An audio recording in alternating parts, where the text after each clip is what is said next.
ಬಾಲ್ಕಿಯಲ್ಲಿ ಅತ್ಯುತ್ತಮವಾಗಿ ಜಿಲ್ಲಾ ಮಟ್ಟದ ಶಿಕ್ಷಕರ ದಿನಾಚರಣೆ. ಶಿಕ್ಷಕರಿಗೆ ಸನ್ಮಾನ, ಸತ್ತ ಪ್ರಜೆಗಳ ನಿರ್ಮಾಣಕ್ಕೆ ಬದ್ಧತೆ.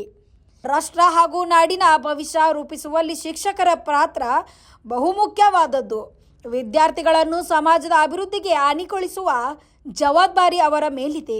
ಗುರುಗಳು ವಿದ್ಯಾರ್ಥಿಗಳಿಗೆ ಸಮಾಜಕ್ಕೆ ದಾರಿದೀಪ ಆಗಬೇಕು. ಬಾಲ್ಕಿ ನಗರದ ಪ್ರಯಾಗ ಕಲ್ಯಾಣ ಮಂಟಪದಲ್ಲಿ ಜಿಲ್ಲಾ ಪಂಚಾಯಿತಿ ಶಾಲಾ ಶಿಕ್ಷಣ ಇಲಾಖೆ ವತಿಯಿಂದ ನಡೆದ ಬೀದರ್ ಜಿಲ್ಲಾ ಹಾಗೂ ತಾಲೂಕು ಮಟ್ಟದ ಶಿಕ್ಷಕರ ದಿನಾಚರಣೆ ಅತ್ಯಂತ ವೈಭವದಿಂದ, ಸಡಗರದಿಂದ, ಸಂಭ್ರಮದಿಂದ ಕಾರ್ಯಕ್ರಮ ಭಾವಪೂರ್ಣ ವಾತಾವರಣದಲ್ಲಿ ನಡೆಯಿತು.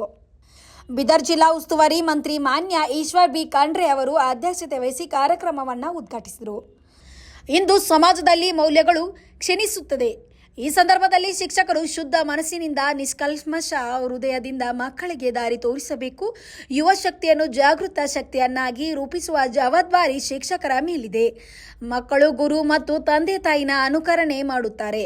ಆದ್ದರಿಂದ ಶಿಕ್ಷಕರ ನಡೆ ನುಡಿಗಳು ಸಮಾಜಕ್ಕೆ ದಾರಿದೀಪವಾಗಬೇಕು ಎಂದು ಹಿತವಚನ ನೀಡಿದರು.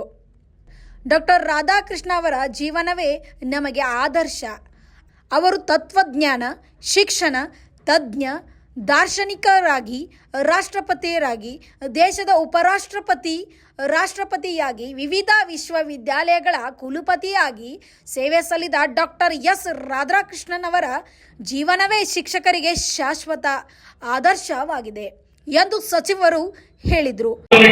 ಪ್ರೌಢಶಾಲಾ ಎಲ್ಲ ಶಿಕ್ಷಕರ ಸಹೋದರ ಸಹೋದರಿಯರೇ, ಇವತ್ತು ಉತ್ತಮ ಶಿಕ್ಷಕರ ಪ್ರಶಸ್ತಿಗೆ ಭಾಜನರಾದಂತ ಎಲ್ಲ ಆತ್ಮೀಯ ಶಿಕ್ಷಕ ಬಂಧುಗಳೇ, ನಿವೃತ್ತರಾದಂತಹ ಶಿಕ್ಷಕರೇ, ಸೇವೆಯಲ್ಲಿ ಇವತ್ತು ನಮ್ಮನ್ನು ಅಗಲಿ ಹೋಗಿದಂತ ಶಿಕ್ಷಕರ ಎಲ್ಲ ಪರಿವಾರದವರೇ, ಎಲ್ಲ ಶಿಕ್ಷಣದ ಅಭಿಮಾನಿಗಳೇ, ಶಿಕ್ಷಕರ ಅಭಿಮಾನಿಗಳೇ, ಇವತ್ತಿಲ್ಲಿ ಉಪಸ್ಥಿತರಿರುವಂತಹ ಮಾಧ್ಯಮದ ಮಿತ್ರರೇ, ನಿಮ್ಮೆಲ್ಲರಿಗೆ ಇವತ್ತು ನನ್ನ ಪರವಾಗಿ, ಸಮಸ್ತ ಕರ್ನಾಟಕ ಸರ್ಕಾರದ ಪರವಾಗಿ, ಎಲ್ಲರ ಪರವಾಗಿ ಶಿಕ್ಷಕರ ದಿನಾಚರಣೆ ಹಾರ್ದಿಕ ಅಭಿನಂದನೆ ಮತ್ತು ಶುಭಾಶಯಗಳನ್ನು ಕೋರ್ತಾರೆ.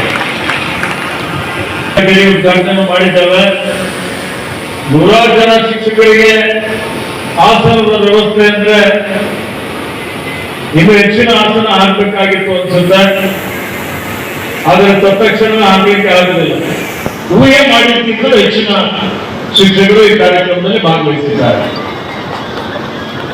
ಅನೇಕ ಜನ ಸಂಘ ಸಂಸ್ಥೆಗಳು ಮೇಲೆ ಇದ್ದಾರೆ. ಏನು ಕೆಳಗಡೆ ಕುಳಿತವರು ಇದ್ದೀವಿ, ಯಾರು ಮೇಲಲ್ಲ ಯಾರು ಕೇಳಲ್ಲ ಅನ್ನುವಂತ ರೀತಿಯಲ್ಲಿ ಮೇಲ್ ಕುಂತವರಿಗೂ ಅಷ್ಟೇ ಗೌರವ ಇದೆ, ಕೆಳ ಕುಂತವರಿಗೂ ಅಷ್ಟೇ ಗೌರವ. ಇದು ನಿಮ್ಮ ಕಾರ್ಯಕ್ರಮ. ನಾನು ಇವತ್ತು ನಾನೇ ಜಿಲ್ಲಾ ಮಟ್ಟದಲ್ಲಿ, ತಾಲೂಕು ಮಟ್ಟದಲ್ಲಿ ನನ್ನ ಕೈಯಿಂದಲೇ ಆಯೋಜನೆ ಮಾಡಿ ನಿಮಗೆ ಗೌರವ ಮಾಡುವಂತ ಕೆಲಸವನ್ನು ನಾವು ಮಾಡಿಕೊಂಡು ಬಂದಿದ್ದೇವೆ. ಅದೇ ರೀತಿಯಲ್ಲಿ ಈ ವರ್ಷನೂ ಬಹಳ ಇವತ್ತು ಶಿಸ್ತುಬದ್ಧವಾಗಿ ಅತ್ಯಂತ ಸಡಗರ ಸಂಭ್ರಮದಿಂದ ಈ ಕಾರ್ಯಕ್ರಮ ಆಯೋಜನೆ ಮಾಡಿದ್ದಕ್ಕಾಗಿ ಎಲ್ಲಾ ಯೋಜನೆಗಳಿಗೆ ನನ್ನ ಪರವಾಗಿ ಮತ್ತೊಮ್ಮೆ ಹಾರ್ದಿಕ ಅಭಿನಂದನೆ ಸಲ್ಲಿಸುತ್ತೇನೆ. ಇವತ್ತೇನು ಬರೇ ಒಂದು ಪೆನ್ಷನ್ ಪದ್ಧತಿ ಇತ್ತು, ಅದನ್ನು ಮುಂದುವರಿಸಬೇಕು ಅನ್ನೋದು ನಿಮ್ಮೆಲ್ಲರ ಬೇಡಿಕೆ ಇದೆ. ಆ ಬೇಡಿಕೆ ನಾವು ಸಂಪೂರ್ಣವಾದಂತಹ ಬೆಂಬಲ ನಮ್ದಿದೆ ಅಂತ ಹೇಳಿದ್ದೇವೆ. ಮಾನ್ಯ ಮುಖ್ಯಮಂತ್ರಿಗಳ ಗಮನಕ್ಕೆ ತರುತ್ತೇವೆ, ಸಚಿವ ಸಂಪುಟದಲ್ಲಿ ಚರ್ಚೆ ಮಾಡಿದ್ದೇವೆ. ಕೊಟ್ಟ ಮಾತಿನಂತೆ ಎಲ್ಲ ಗ್ಯಾರಂಟಿಗಳನ್ನು ಅನುಸಾರ ಮಾಡಿದ್ದೇವೆ. ನಿಮಗೂ ನಾವು ಇವತ್ತು ಓಲ್ಡ್ ಪೆನ್ಷನ್ ಏನಿದೆಯಲ್ಲ ಅದನ್ನು NPS ಇಂದ OPSಗೆ ಮಾಡ್ತೀವಿ ಅನ್ನುವಂತ ಭರವಸೆಯನ್ನು ಕೊಟ್ಟಿದ್ದೇವೆ. ಕೊಟ್ಟ ಭರವಸೆಯಂತೆ ಅದನ್ನು ಮಾಡ್ತೀವಿ ಅನ್ನುವಂತ ಮಾತನ್ನು ಬಂದಿಗೆ ಯಾವಾಗ ಮಾಡ್ತೀವಿ ಅಂತ ಕೇಳ್ತಾ ಇದ್ದೆ. ಆದಷ್ಟು ಶೀಘ್ರದಲ್ಲಿ, ಯಾಕಂದ್ರೆ ನನ್ನ ಕೈಯಲ್ಲಿ ತೀರ್ಮಾನ ಸಚಿವ ಸಂಪುಟ ತಗೋಬೇಕು, ನಾನು ಮುಖ್ಯಮಂತ್ರಿಗಳು ತಗೋಬೇಕು. ಅದಕ್ಕೆ ತೀರ್ಮಾನ ಅವರಿಗೆ ತಗೊಂತ ಸಂದರ್ಭದಲ್ಲಿ ಸಚಿವ ಸಂಪುಟದಲ್ಲಿ ನಿಮ್ಮ ಪರವಾಗಿ ನಾನು ಈ ಪ್ರಸ್ತಾವನೆಯನ್ನು ಆದಷ್ಟು ಶೀಘ್ರದಲ್ಲಿ ಇದು ಜಾರಿಗೆ ಮಾಡಬೇಕು ಅಂತ ಹೇಳ್ತೀನಿ. Bureau report B5 news Bhalki. Thanks for watching. Read, discuss, and debate with editor Dr. Yan Prashant Rao. Wanted reporters in print, digital, and visual media for Bharat Vaibhav Daily Newspaper, BV News 5 Channel, and BV Fast Web News from all the talukas of Karnataka, Goa, and Maharashtra. If interested, send your resume to 9019229369.